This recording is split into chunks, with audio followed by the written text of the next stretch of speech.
सफ़र Karbala की तैयारी।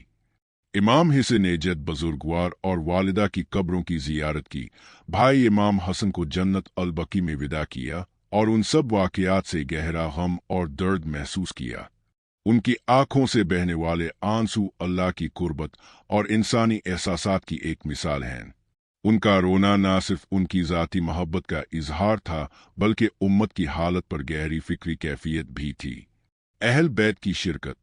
इस्मत व तहारत की ख़वातीन, ख़ास तौर पर हज़रत ज़ैब, जो मदीना से करबला और फिर वापस मदीना तक अपने भाई इमाम हिस्से का साथ देती हैं, करबला के वाक़या की कामयाबी और पैगाम रसानी में कलीदी किरदार अदा करती है। ज़ैब की शुजाअत और सब्र उनकी माँ हज़रत फ़ातिमा की अक्कासी करती है, और यही वजह है कि वो क़ियामत तक यज़ीदियत को रुस्वा करने वाली शख्सियत बनी। इमाम हिस्से का ख़त बिरादर मोहम्मद हनफिया को। इमाम हिस्से ने अपने भाई मोहम्मद हनफिया को एक ख़त लिखा, जिसमें उन्होंने अपने मकसद का बयान किया।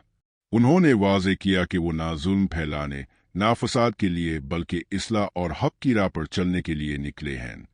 उन्होंने अपने जद और वालिद के दीन की हिफाजत और उम्मत की इस्लाह का अज़्म ज़ाहिर किया। इमाम हिस्से का अज़्म और शहादत की आमादगी।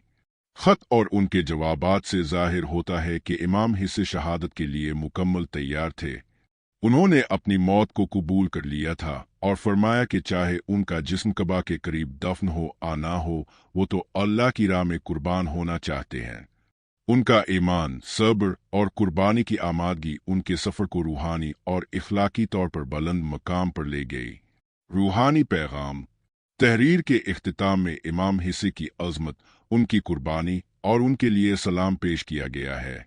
उनकी कुर्बानी को दिलों का मरहम, आँखों की ठंडक और दिलों का चैन करार दिया गया है।